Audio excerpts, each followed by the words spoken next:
I thank all the speakers and everybody on the floor for your questions. We're now going to move on to summation speeches. And to start us off on the floor, to make a case for slide opposition.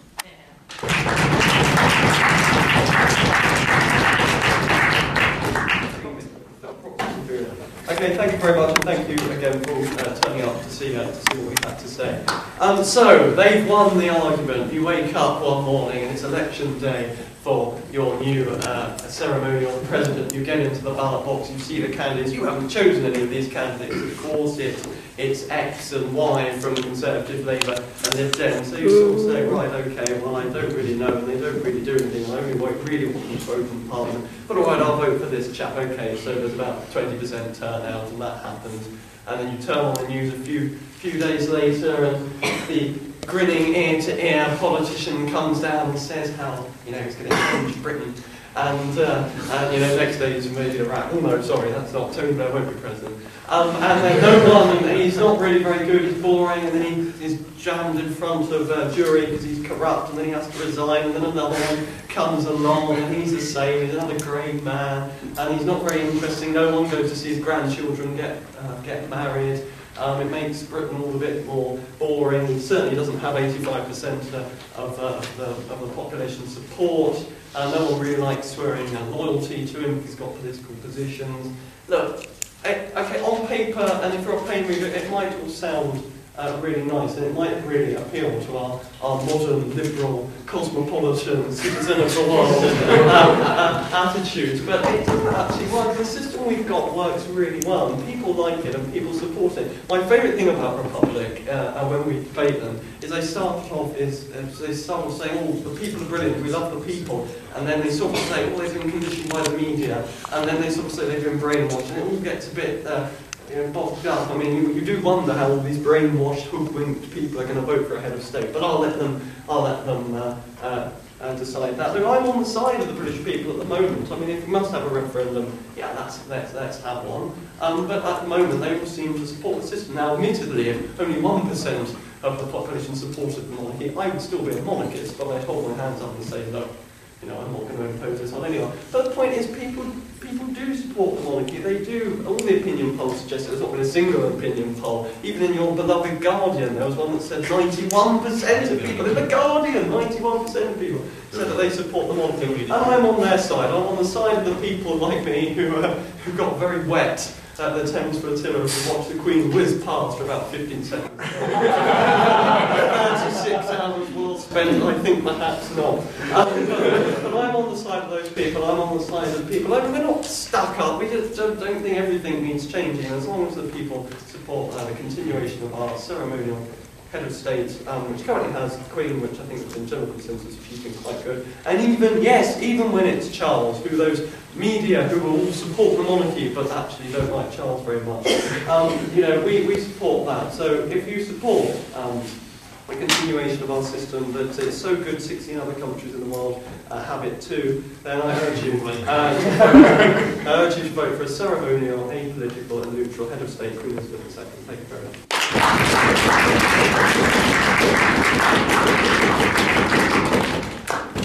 Speakers' comments and call on side position to make decisions.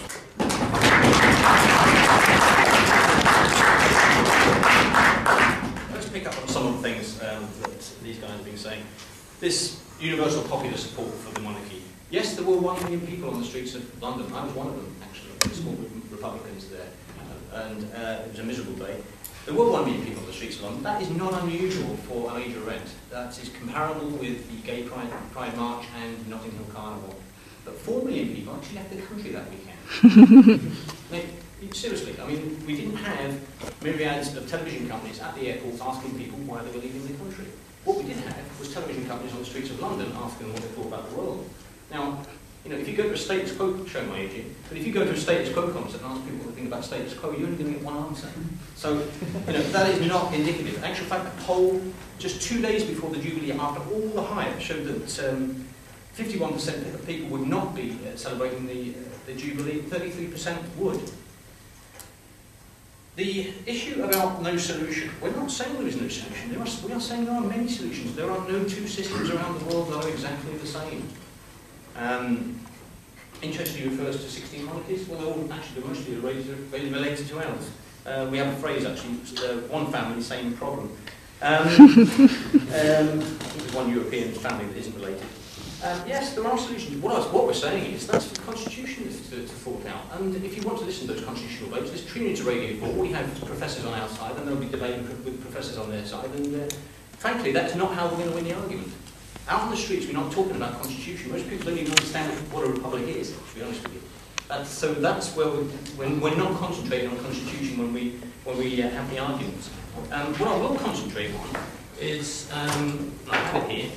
I thought you might pick this up. This brand report. Now, I do suggest you read it. Don't take my word for it. It's a piece of fact fiction, absolutely unsurpassed. This was a PR exercise in the middle of last year by a public finance company to get a bit of free PR, which actually worked.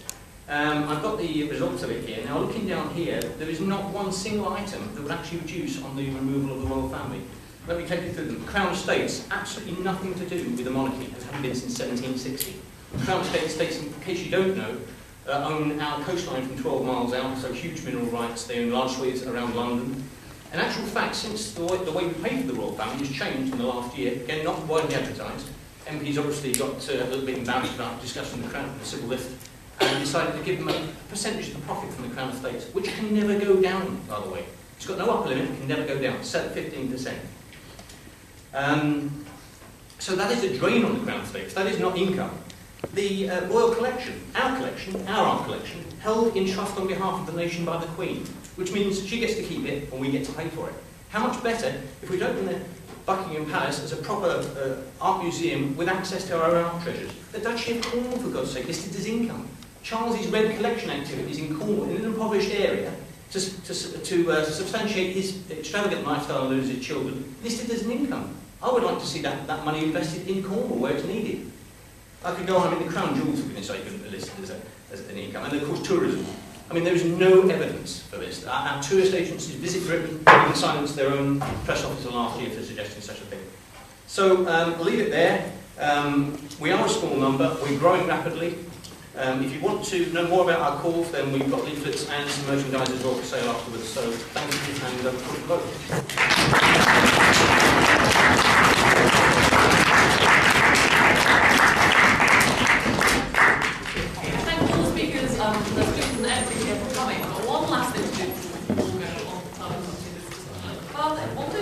And that is the vote.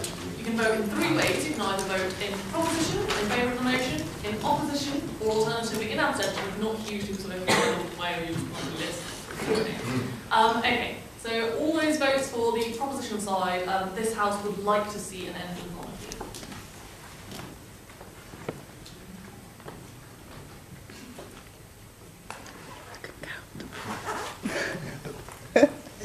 Sorry, that took a little bit more than usual.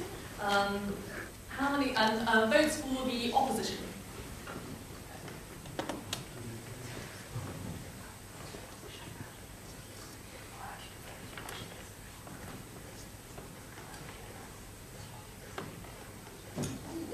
Okay, votes in abstention.